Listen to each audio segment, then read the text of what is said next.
আসসালামু আলাইকুম। কালকে একটা কথা শুনে অবাক হলাম। প্রধান উপদেষ্টা বলছেন গন্ডগোল লাগিয়ে নির্বাচনের আয়োজনকে ভণ্ডুল করার চেষ্টা চলছে। আচ্ছা, কে মানে চেষ্টা করছে? কেন চেষ্টা করছে? এটা তো হওয়ার কথা না। সব রাজনৈতিক দল তারা জানে যে নির্বাচন হবে, লক্ষ্য নির্বাচন। কেউ বলছে যে আগে সংস্কার বিচার টিচার হোক, পরে নির্বাচন। কেউ বলছে যে এটা চলমান প্রক্রিয়া, নির্বাচন হোক। কিন্তু সবাই তো নির্বাচন চাচ্ছে। কিন্তু গন্ডগোল যে লাগানোর কথা বলছে, কোনটাকে? কোন গন্ডগোল? মানে মাইলস্টোনের ঘটনার পর যে সচিবালয় ছাত্রদের যে গেট ভেঙে প্রবেশ করা, ওইটা এটা কি একেবারেই অস্বাভাবিক? যে পরিস্থিতি তৈরি হয়েছে সেটা দুর্বল ম্যানেজমেন্টের কারণে ছাত্ররা বিক্ষুব্ধ হয়েছে।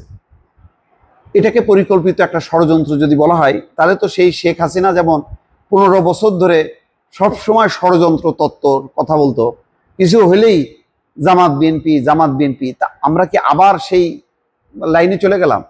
কিছু হলেই ফ্যাসিস্ট আওয়ামী লীগ তারা ষড়যন্ত্র করতেছে, এটা বলবো? আওয়ামী লীগের ষড়যন্ত্র হচ্ছে আপনি মোকাবেলা করেন, আপনার প্রশাসন আছে, এবং তারা তো মিছিল করা মাত্রই তাদেরকে অ্যারেস্ট করা হচ্ছে, আরো করেন অ্যারেস্ট। কিন্তু নির্বাচন আয়োজনকে ভণ্ডুল করার চেষ্টা চলছে। এই যে চাপায় দিয়ে, মানে অর্থাৎ নিজের ব্যর্থতাটা আপনি প্রকাশ করছেন না, ব্যর্থতাকে চাপায় রাখার জন্য অন্য পক্ষর উপরে দোষারোপ করা, এটা কি ঠিক? সেটা তো রাজনীতিকদের মতন আলোচনা। প্রধান উপদেষ্টা তো এতদিন অরাজনৈতিক ছিলেন।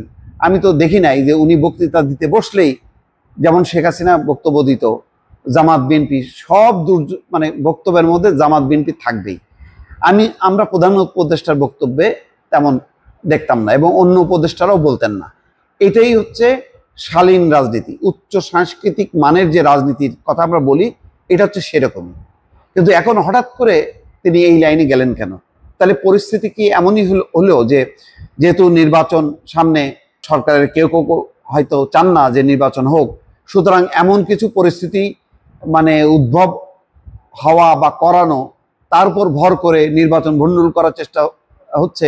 সুতরাং নির্বাচনটা আমি পিছাই দেব, নির্বাচনটা আরো পরে হবে, এরকমই কি একটা মানে আলামত কিনা আমি সন্দেহ করছি, কিন্তু আমি নিশ্চিত করে বলতে পারছি না, এই কারণে যে আমার কাছে তথ্য প্রমাণ নেই।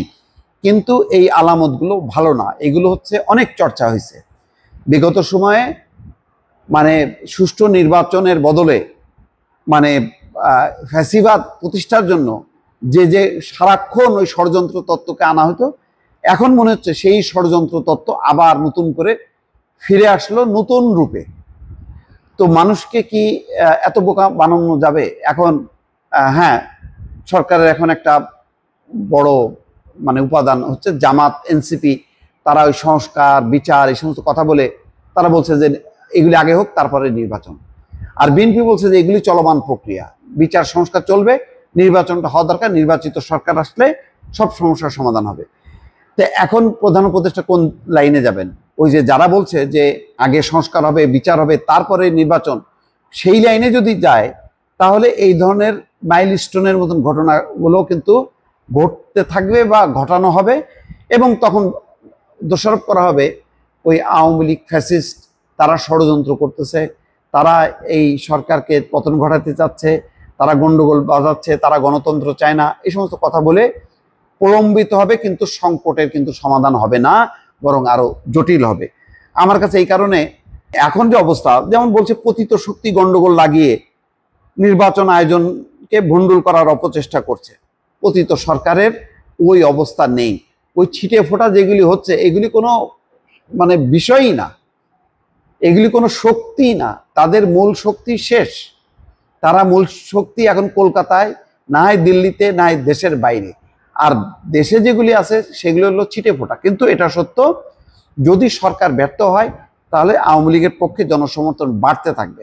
জনসমর্থন বাড়া মানে এই না সেই সমর্থনটা কাজে লাগায় কেউ কেউ গন্ডগোল করবে, আন্দোলন করবে, বড় ধরনের অচল। এই যে মাঝখানে একটা হরতাল শুনলাম না আমরা, হয়েছে হরতাল, কেউ জানে যে এরকম হরতাল কি হয়েছে? হুটহাট করে দাঁড়ায় থাকা কিছু বাস আগুন ধরাই দিচ্ছে, এই তো। এইগুলিকে এখন মানে মূল বিষয় হিসেবে সামনে আনা, মানে যে মানুষের দৃষ্টিকে অন্যদিকে সরানো। যে কাজটা করানো দরকার সেটা হচ্ছে নির্বাচনের তারিখ, যেটা মোস্তফা জামাল হায়দার বলছে যে 4-5 দিনের মধ্যে নির্বাচনের তারিখ ঘোষণা, নির্বাচনের তারিখ নির্বাচন কমিশন ঘোষণা করুক। করার পর ওই নির্বাচন আয়োজনের জন্য যা যা শক্তি আছে রাষ্ট্রের, দরকার হয় জাতিসংঘ, ইউরোপীয় ইউনিয়ন, তাদের সহায়তা নিয়ে সকল শক্তি নিয়োগ করা উচিত। এর বাইরে যদি ওই রেগুলার গভর্নমেন্টের মতন যদি চলতে থাকে, এই সরকার কোনো কিছুই কন্ট্রোল করতে পারবে না। আইন শৃঙ্খলা নিরাপত্তা কোনো কিছুই না, এবং বারবার একটার পর একটা ভুল সিদ্ধান্ত হইতে হবে। 14 দলের বৈঠকে তিনি কথা বলেছেন যে পরাজিত শক্তি গণ্ডগোল লাগানোর চেষ্টা করছে।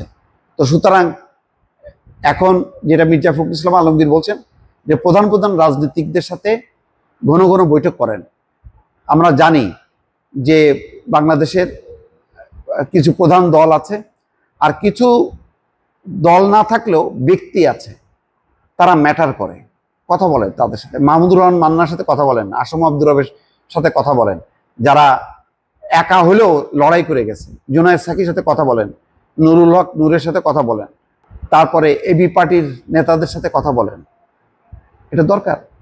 তো সিদ্ধান্তটা যদি দ্রুত নিতে চান তাহলে প্রতিদিন 1 ঘন্টা করে বৈঠক করেন, তাদের সঙ্গে সমাধান হয়ে যাবে।